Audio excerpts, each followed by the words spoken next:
Ponas Ušackas, vasaros akiniais, Utenoj. Taip, taip. O kaip jums atrodo mūsų politinė situacija šiandien? Tai klausykit, mes esam terasoje, Utenoj, gamta gražiai, o jūs šitą apie politiką pasinėjot manęs. Penktadienis, laikas ilsėtis.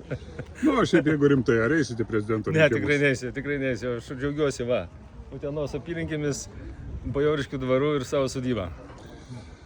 Tie laikai praėjo, jaunai kartai reikia duoti kelią. Jeigu atsiras tokia jauna karta, drąsi, išmintinga ir ryžtinga. O ką norėtumėt, kad Lietuvoje kokia problema būtų išspręsta šiandien? Tai, ką aš kėliau, kai ėjau į rinkimus prieš 8 metus, nustebsit būtent demografiją.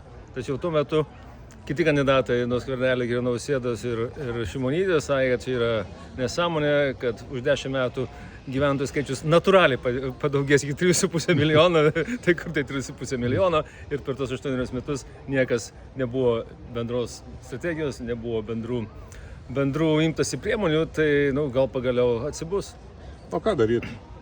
Tiesiog pakalbėti, orą pavirtinti nebeužtenka. Ne, mes labai rimtai tam ruošiamės ir buvom paruošę visą demografijos studiją, kur dalyvavo ir demografijos, sociologijos ekspertai, ir verslininkai, investuotojai ir buvom pateikę visą priemonių planą nuo gimstamumo paskatos didinimo, nuo kontroliuojamos, bet neišvengiamos ir būtinos migracijos, nes, matyt, čia jau yra įvairių žmonių iš įvairių šalių, net ir Utenoj, kurie vaikšto. Ir labai daug, nes gamyklom reikia darbuotojų. Be abejonės, ir to neišvengs. Ir reikia žiūrėti iš to, pirmiausia, kas mokės mokesčius, kas mokės PVM, kuris daugiausiai surinka per vartojimą ir kad turi būti kuo daugiau žmonių, daugiau uždirbančių, kurie įsikurtų Lietuvoje ir čia prisidėtų prie tikros valstybės gerovės kūrimo.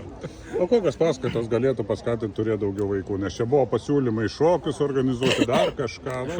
Čia šokius organizuojama. Tai čia labai graži vieta, beje. Ten puikus miestas. Ne, tai aš manau, tai yra tos iš tikrųjų pirmas požiūris, antras ir ekonominės paskatos ir aplamai tas žmonių nusiteikimas ir komunikacija, kad mes visi kad šeima kaip vertybė turi būti aukščiausiai iškeliama ir vaikų gimstamumas ir jų priežiūrai turi būti skiriamas ir finansinė motyvacija, bet svarbiausia, aš manau, yra labiau jau emocinė ir moralinė. Ačiū labai.